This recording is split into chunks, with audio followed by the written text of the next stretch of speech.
बहुत ही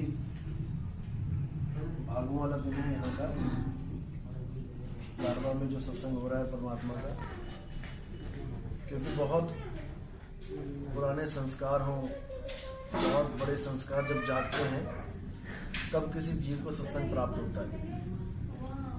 क्योंकि जन्मों जन्मों से हम लोग भटक रहे हैं सत्य को पाने के लिए। पता नहीं कितनी बार जन्म ले लिया, कितनी बार मर लिए, फिर जन्म ले लिए, फिर मर लिए, लेकिन आज तक हमारी मुक्ति नहीं हुई। इसका प्रमाण यही है कि आज भी हम लोग यहीं बैठे हुए हैं इसी दुनिया में, जबकि ये दुनिया कब से बनी हुई है। इसी जन्म मरण के चक्कर को खत्म करने के लिए हमें इंसान का जन्म मिलता है। केवल भोग विलास के लिए नहीं मिलता है कि हम खाया पिया और शादियां करी, बच्चे पैदा किए और मर गए। ये काम तो जानवर भी कर लेते हैं, इंसानी चोले की जरूरत नहीं है। इंसानी चोले का एक ही मकसद है, परमात्मा की प्राप्ति, अपने आत्म स्वरूप की प्राप्ति। इसके अलावा अगर कोई भी और कोई मकसद बना के बैठा है तो वो केवल भ्रम में जी रहा है। दुनिया में जीने के लिए पैसा भी चाहिए, मकान भी चाहिए, दुकान भी चाहिए, सब कुछ चाहिए, लेकिन केवल जीने के लिए, जीने, अपना जीवन आसान करने के लिए कि हम अपने जीवन को जिए भी और परमात्मा को प्राप्त भी करें। लेकिन अगर कोई ये सोचे कि केवल मकान दुकान और ये सब पैसा इकट्ठा करके मेरा जीवन सफल हो जाएगा, मैं इस दुनिया में आया इसीलिए हूँ, तो ये उसका बहुत बड़ा भ्रम है, बहुत बड़ा ज्ञान है। जैसे पेट्रोल केवल गाड़ी को चलाने के लिए काम आता है, अब हम पेट्रोल से अपना घर भर लें, टैंकर के टैंकर भरते चले जाएं, गाड़ के रख लें जमीन में पेट्रोल को और बाइक चलाए ना, कार चलाए ना, उस पेट्रोल का कोई मतलब ही नहीं बनता। पेट्रोल रूपी पैसा और गाड़ी रूपी भक्ति आपकी। अगर पेट्रोल से आप सफर करोगे उसी पेट्रोल से तो कहीं के कहीं निकल जाओगे, लेकिन वही पेट्रोल केवल आपने दबा के रख लिया अपने पास और गाड़ी चली नहीं तो कोई फायदा नहीं उसका। तो भक्ति रूपी जो गाड़ी है हमने चलानी है, रोज हमने भक्ति करनी है। पैसा मालिक देगा, अपने आप देगा, काम करोगे पैसा आएगा। खाना खा के भोजन करके भजन करना है, धीरे धीरे धीरे अपनी मंजिल की तरफ बढ़ते जाना है। केवल पैसा ही इकट्ठा नहीं करना, क्योंकि 60-70% लोग हमेशा यही बात करते हैं कि मेरा काम नहीं चल रहा है, मेरा धंधा नहीं चल रहा है, पैसा नहीं आ रहा है। याद रखो, इतना पैसा आ रहा है कि आप जीवित हो, और इतना बहुत है, इतना बहुत है कि तुम्हारे काम निकल रहे हैं, तुम्हारे घर का कोई काम नहीं रुक रहा है। तो कबीर साहब ने भी यही बोला है कि साहिब इतना दीजिए जामे कुटुंब समाए, और मैं भी भूखा ना रहूं साधु भूखा ना जाए। एक पल का भरोसा नहीं है यहाँ पे, कब किसके साथ क्या हो जाए। करोड़पति जो सोच के बैठा है कि मैंने तो इतना कमा लिया कि मेरा बुढ़ापा आराम से निकल जाएगा, उसको बुढ़ापा आने ही नहीं देता काल भगवान, वो जवानी में ले जाएगा उसको। हॉस्पिटल जाके देखो कैसे जवान, कैसे बूढ़े और बच्चे बिना समय के जा रहे हैं। ये हमें केवल मन डराता है अंदर से कि तेरा क्या होगा, तेरा क्या होगा, तेरा एक पल का भरोसा नहीं है क्या होगा। लेकिन हमें भविष्य की चिंता करवा करवा के भजन से दूर करता है और दुनिया में हमारा दिमाग घुमाता है, हमारी सोच को भटकाता है। बस आपने यही विचार करना है। मैं कहता हूं एक दिन लेके चलो अपने जीवन का कि आज का दिन मैंने कैसे गुजारना। अगर आपने एक दिन सुधार लिया अपना आज का दिन, तो भाई रोज ही आ जाता है। और अगर कल की चिंता करोगे तो कल कभी नहीं आता है, कल कभी नहीं आएगा। कल तो हमेशा सोचते रह जाओगे कि कल क्या होगा क्या होगा। आज की चिंता करो कि आज सुबह मैंने क्या करना है, आज दोपहर को मैंने क्या करना है, आज शाम को मैंने क्या करना है, भजन कब करना है, बंदगी कब करनी है। केवल एक दिन सुधार लो आज का, सारी उम्र सुधर जाएगी, सारा जीवन सुधर जाएगा। अब करना क्या है, सबसे पहले तो हमें यह पता होना चाहिए कि हमें करना क्या है। हम भक्ति करें तो कैसे करें। सारी दुनिया भगत बनी हुई है, सारी दुनिया कहती है मैं परमात्मा का नाम ले रहा हूं, लेकिन नानक साहब क्या कह रहे हैं कि जग में नाम अलग है संतों। नाम ही एक ऐसी वस्तु है जो अलग है, जो ढूंढे नहीं मिल रही किसी को। लेकिन हर बंदा सोच रहा है नाम तो मेरे पास है। जो गुरुमुख है वो भी समझ रहा है, जो गुरु के पास गया है, कि नाम मेरे पास है। जो गुरुमुख नहीं भी है वो भी कह रहा है मेरे पास नाम है, क्योंकि दोनों के पास ही वर्णात्मक नाम है। जो गुरुमुख है वो गुरुजी से 52 अक्षर लेके बैठ गया, और जो मनमुख है, जो अभी गुरु तक नहीं पहुंचा, मंदिरों में जा रहा है और इधर उधर घूम रहा है, वो उन अक्षरों को पकड़ के बैठ गया जो मंदिरों में लिखे हुए हैं। कोई भगवानों के नाम, कोई कृष्ण जी, कोई राम जी, कोई हनुमान जी, कोई देवी माता, उसी के जयकारे लगा के सोच रहा है कि मेरे पास भी नाम है। लेकिन बात ऐसे नहीं बनेगी। ये नाम है वर्णात्मक नाम। ये नाम किसने बनाए? ये नाम इंसान ने बनाए। इंसान ने ही इन नामों की खोज करी। पहले ये नाम नहीं थे। जब आदि मानव था कोई नाम नहीं था। जानवरों की तरह खाता था, जानवरों की तरह पीता था, जानवरों की तरह शिकार करता था। धीरे धीरे धीरे सोची हुई, सोची आई। धीरे धीरे आग की खोज करी। पत्थरों से पत्थर टकरा के पता लगा आग भी कोई चीज है। नहीं तो आग प्रकट नहीं है इस दुनिया में। आज भी अगर आप देखोगे तो 4 तत्व तो प्रकट है। आसमान प्रकट है, वायु प्रकट है, धरती और पानी प्रकट है। आज भी आपको केवल आग ढूंढनी पड़ती है। अरे माचिस कहाँ है, अरे लाइटर कहाँ है? क्योंकि वो जुगती से ही जलती है। तो ये जुगती उसको कब मिली? जब वो शिकार करता था। जब वो शिकार करता था, दिन में पत्थर मार के फेंकता था तो दिन में आग नहीं दिखाई देती। रात में पत्थर फेंका, पत्थर से पत्थर टकराया, आग निकली, एकदम खोज शुरू हुई कि ये क्या चमका भाई। अब लगा पत्थर पे पत्थर मारने। अब पता लग गया कि पत्थर से पत्थर जब टकराता है तो ये चीज प्रकट होती है। अब लगा आग की खोज करने। वहीं से युग पलट गया। वहीं से एकदम वैज्ञानिक युग आ गया। अब उसको समझ में आ गया आग एक बहुत बड़ा हथियार है। अब उसने मांस को जो कच्चा खाता था पका के खाना शुरू कर दिया। जानवरों से बचने के लिए आग को यूज करना शुरू कर दिया। अंधेरे से बचने के लिए आग को यूज करना शुरू कर दिया। अब उसके जीवन में आ गया उजाला। अब धीरे धीरे धीरे उसका माइंड विकसित होने लगा। धीरे धीरे उसने इन आवाजों को, जो मुंह से आवाजें निकलती थी, इनको एक रंग रूप देना शुरू कर दिया। अक्षरों की खोज शुरू कर दी। गले से आ निकला तो उसको आ लिख के बयान किया कि ये आवाज इसको संकेत करेगी, इस आ अक्षर को। ई निकला तो ई लिखा, पा निकला तो पा लिखा। ऐसे ही 52 अक्षरों की खोज कर ली। 52 अक्षरों की खोज करके सारे संसार में जो कुछ भी दिखाई देता था उसका नाम रखना शुरू कर दिया।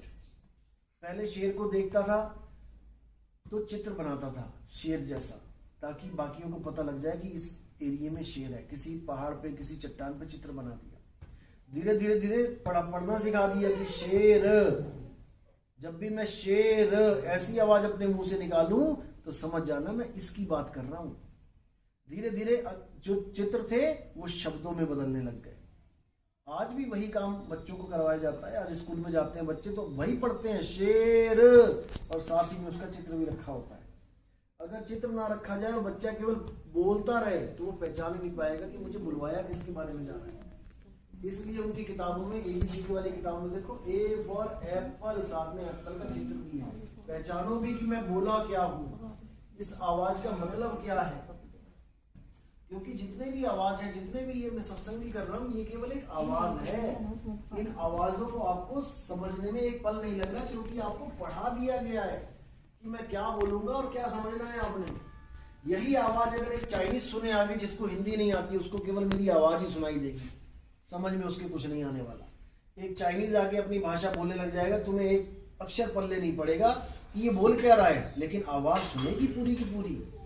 अब उस आवाज को उन्होंने क्या अक्षर दिए हैं चाइना वालों ने, ये आपको नहीं पता, इसलिए आपको समझ में नहीं आता। अब वो भाषा केवल चाइना वाले ही समझ सकते हैं, और उतनी तेजी से समझ सकते हैं जितनी तेजी से आप मेरी भाषा समझ रहे हो। ये सारा भाषाओं का खेल है, ये सारा अक्षरों का खेल है। उनके अक्षर अलग हैं, हमारे अक्षर अलग हैं, लेकिन निकल इसी मुंह से है, निकल होठ कंठ जीभ से ही रहे। ये 52 अक्षरों में आ जाते। तो इसलिए साहिब ने बोला 52 अक्षर जीव आधारा, और आदि अक्षर जीव्या से न्यारा। वाही को सत सिमरण कहिए, सिमर सिमर नर उतरो पारा। सारी दुनिया उन अक्षरों का जाप कर रही है, उन अक्षरों का भजन कर रही है, उन अक्षरों की बंदगी कर रही है जो बोलने में आते हैं, जिनको इंसान ने खुद बनाया। सतपुरुष अकाल मूरत शब्द स्वरूपी राम कहाँ से निकल रहे हैं? ये मुंह से निकल रहे हैं। ओम कलियम हरियम शरियम सोहम सत्यम मुंह से निकल रहे हैं। ज्योत निरंजन ओंकार आरंकार सोहम सतना मुंह से निकल रहे हैं। ओम तत्सत मुंह से निकल रहा है। सारी दुनिया के नाम मुख से निकल रहे हैं। तो साहिब ने कहा जहां लग बाणी मुख परगासा, तहां लग काल करे सब ग्रासा। जो भी आप नाम पकड़ के बैठ गए, आपको काल पकड़ लेगा, क्योंकि आप उस शब्द को नहीं जान पा रहे हो जो बोलने लिखने पढ़ने से परे है, जिसके लिए बोला होठ कंठ लागे नहीं, जीव्या नहीं उच्चा, गुप्त वस्तु जो लख है सो है हंस हमार। उस गुप्त वस्तु का लखाव करना है, ना कि किसी मंत्रों को जपना है। तंत्र मंत्र सब झूठ है, इनमें न उलझे कोई, और सार शब्द जाने बिना कागा हंस ना। जब तक सार शब्द की बात आप नहीं समझोगे, जब तक हंस नहीं बन सकते, कागा ही रहोगे। क्योंकि हंस बनने की विधि केवल सार शब्द को प्राप्त करना ही हंस बनने की विधि है, इसके अलावा कुछ नहीं। कपड़े धोने साबुन लगाना ही पड़ेगा, पानी से कपड़े साफ नहीं होते। पानी से गीले हो जाते हैं, मैल ढीली पड़ जाती है, लेकिन कहो साफ हो जाए वो तो बिना साबुन के साफ नहीं तो साबुन की कोई जरूरत ही नहीं। तो इसीलिए कबीर साहब कह रहे हैं कि उस वस्तु को खोजना है। लोग वस्तु के नाम के पीछे पड़ गए हैं। एक वस्तु के नाम बहुत लीजिए वस्तु पहचान, पक्षपात मत कीजिए जो मन माने मान। उस वस्तु को जान लो, उसके बाद जो मन कहे उसको बोल दो, कोई दिक्कत नहीं है। कोई कहे जय श्री राम, ठीक है जय श्री राम, लेकिन उस राम को जानना पड़ेगा। कोई कहे जय श्री कृष्ण, ठीक है जय श्री कृष्ण, लेकिन कृष्ण को जानना पड़ेगा। कृष्ण और राम शरीर नहीं है। गीता में साहब बोला, हे अर्जुन तू और मैं शरीर नहीं है। ये राजा महाराजा तो दिखाई दे रहे हैं, ये भी शरीर नहीं है। ऐसा कोई समय नहीं था जब ये राजा महाराजा नहीं थे, और ऐसा कोई समय नहीं आएगा जब ये राजा महाराजा नहीं होंगे। तुम और हम केवल इनके शरीरों का नाश कर सकते हैं। हे अर्जुन, आत्मा अविनाशी है। आत्मा को कोई शस्त्र काट नहीं सकता, पानी भिगो नहीं सकता, हवा सुखा नहीं सकती, अग्नि जला नहीं सकती। इसलिए अगर इस दुनिया में कोई पूजनीय योग्य है तो वो केवल आत्मा है। जो भी लोग 3 गुणों से नीचे की भक्ति करते हैं वो निपट मूर्ख हैं, मूढ़ हैं और राक्षसी प्रवृत्ति को प्राप्त कर बैठे हैं। लेकिन जो भी आदमी आत्म ज्ञान को समझ लेता है, आत्मा में निष्ठ हो जाता है, आत्मा में स्थिर हो जाता है, वो तीनों गुणों को पार कर लेता है। तो आत्मा में जो भी स्थिर हो जाता है, हे अर्जुन, उसको किसी अन्य जीव पर आधारित रहने की आवश्यकता भी नहीं रहती है। वो अपने आप में स्थिर हो जाता है। इसी को स्थित प्रज्ञ बोला गया है गीता में। ये स्थित प्रज्ञ कौन है? जो अपने आत्म स्वरूप में स्थित हो जाए, जो अपने शरीर से हटके खुद को देखने लगे। जैसे आपको होता है कि कुछ हिल रहा है, कुछ उड़ रहा है, ये आपकी सूरत है जो अब अलग होने के लिए बेचैन हुई पड़ी है। इस शरीर से अलग होने के लिए बेचैन हो गई है कि मैंने नहीं रहना नहीं देश बेगाना है, यह धरती कागज की पुड़िया और बूंद पड़े भूल जाना है। रहना नहीं देश बेगाना है, ये है बेगाना देश। ये शरीर है तब आप यहाँ पे रह रहे हो, शरीर ना होता तो ये दुनिया भी नहीं है। कहते जो पिंडे सो ब्रह्मंडे जिन खोजा तिन पाया, आप मरे जग परलय हुई। जिस दिन आपकी मृत्यु हो जाती है उस दिन परलय हो गई जग की। जैसे आप सपनों में थे, कल रात में जो सपना देखा, जब तक आप सपने में थे वो सृष्टि चल रही थी, सब कुछ हो रहा था वहां पे, खाना पीना उठना बैठना लड़ाई झगड़े। लेकिन जैसे ही सपना टूट गया आप वहां से इधर आ गए, अब उस सृष्टि का परलय हो गया, अब वो दोबारा नहीं मिलने वाला। अब अगला सपना आएगा, दोबारा से स्टार्ट होगा जीवन। तो ऐसे ही ये जीवन ऐसे ही चलता रहेगा जब तक आप अपने असली स्वरूप को नहीं पहचानो। असली स्वरूप को पहचानने के लिए क्या बोला है गीता में? अध्याय 4 और श्लोक 34 कि हे अर्जुन, अगर तुम सच में सत्य को प्राप्त करना चाहते हो, तुम ऐसे गुरु की शरण में जाओ जो अपने सत्य स्वरूप को जानता है, जो अपनी आत्म तत्व को जानता है, जो अपने आप को शरीर से भिन्न समझता है। जो अपने आप को शरीर से भिन्न समझता है वो आपको भी शरीर से भिन्न की अवस्था बता सकता है। जिसको सुनने मात्र से आपके अंदर एक वेग, आपके अंदर एक लालसा पैदा होती है कि मैं भी उस चीज को प्राप्त करूं जो मेरा असल स्वरूप है। इस स्वरूप को तो आप सुबह से शाम तक देख रहे हो, बचपन से बुढ़ापे तक देख रहे हो। इस स्वरूप से ही तो आपको मुक्ति चाहिए। मुक्ति का मतलब होता है कि मैं अब दोबारा देह में ना आऊं। तो देह तो ये भी है, उस देह में ना आने से पहले आपको इस देह से मोह भंग करना पड़ेगा कि मैं इसमें भी नहीं रहना चाहता। हे मेरे मालिक, इससे भी परे करो, मुझे मेरा असली स्वरूप बता दो कि मैं क्या हूं। और जब वो चीज आपको एक बार पता लग जाती है, उसके बाद मोह भंग हो जाता है। फिर आप 24 घंटे बस एक ही लगन में रहते हो कि बस निकलें यहां से, जैसे तोते को पता लग जाए कि ये पिंजड़ा भैया तेरा नहीं है, इसमें तो तू उलझा पड़ा है, तेरा घर आसमान में है, अब वो बेचैन होके पिंजरे में तड़पने लगता है कि कैसे भी निकले यहां से। तो यही चीज कबीर साहब बताते हैं कि कहां से आया और कहां जाएगा, खबर करो अपने तन की। तोते को समझा रहे हैं कि तू आया कहां से इस पिंजड़े में और तू निकल के जाएगा कहां, खबर कर ले इसकी। अगर नहीं खबर कर पाया तो आगे 1,84 जून भरी पड़ी। 1,84 में अगर एक बार भी चक्कर लग गया तो आप सोच भी नहीं सकते कि क्या होने वाला है। ऐसी ऐसी जूनों में भ्रमण करना पड़ जाएगा कि सोचा भी नहीं होगा कि कैसे कैसे जीवन व्यतीत होगा। इंसानी जन्म में तो बढ़िया है, खा रहे हैं, पी रहे हैं, जैकेट पहन रखी है, स्वेटर पहन रखे हैं, अच्छे अच्छे कपड़े, गाड़ियां मिल रही हैं, लेकिन और किसी जून में ऐसा कुछ नहीं मिलने वाला। कपड़े तक नसीब नहीं होंगे। हाँ, किसी ने कुत्ता पाल लिया, जैकेट पहना दी, उसको तो अलग बात है, लेकिन नंगे घूमना पड़ेगा, गलियों में घूमना पड़ेगा।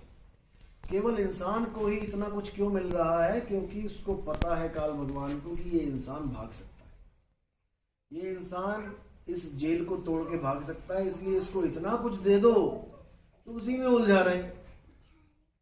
टीवी दे दिया, मोबाइल दे दिया, घर बार दे दिया, पंखे बत्ती सब कुछ दे दिया कि बेटा ले मजे कर, लेकिन मुक्ति की बात मत कर, उलझा रहे। टीवी के चैनल दे दिए, पहले डीडी बनाता था, अब तो एक से एक चैनल, 50-200 चैनल देखते रहो। तो इन सब में उलझा दिया कि समय कैसे भी इसका बर्बाद कर दिया जाए, क्योंकि इसका समय अनमोल है। इतना अनमोल समय है कि आप सोच भी नहीं सकते। एक पल की कीमत, कहते हैं कबीर साहब, कि 3 लोग का मोल। वो 3 लोग को भी बेच दिया जाए तब भी एक सांस आपको कोई दे नहीं सकता, इतना अनमोल है। लेकिन उस अनमोल सांसों को हम कहाँ बिता रहे हैं, कहाँ खराब कर रहे हैं, हमने ये विचार करना है। बहसबाजी में बर्बाद कर रहे हैं, निंदा चुगली में बर्बाद कर रहे हैं। क्या मिलेगा इससे? कुछ नहीं मिलने वाला। जो अनमोल समय है केवल अपने चिंतन में लगाओ, सारे काम करते रहो, हाथ जो है कामोबल और चित्त हमारा रामोबल। बस सारे काम करते रहो और अपने गुरु के ज्ञान में स्थिर हो जाओ कि बस वही है जो कुछ है। धीरे धीरे धीरे धीरे धीरे अवस्था ऐसी बदलने लग जाएगी कि अब आपको कुछ करने की जरूरत नहीं पड़ेगी, वो अपने आप ही होने लग जाएगा, अपने आप ही। कहते ना कुछ किया ना कर सका ना करने जोग शरीर, जो कुछ किया हरि किया और भयो कबीर कबीर, वो खुद ही करेगा, अपने आप होने लग जाएगा। माला फेरू ना हरि भजो, मुख से कहूँ ना राम, मेरा हरि मुझे भजे मैं पाऊं विश्राम।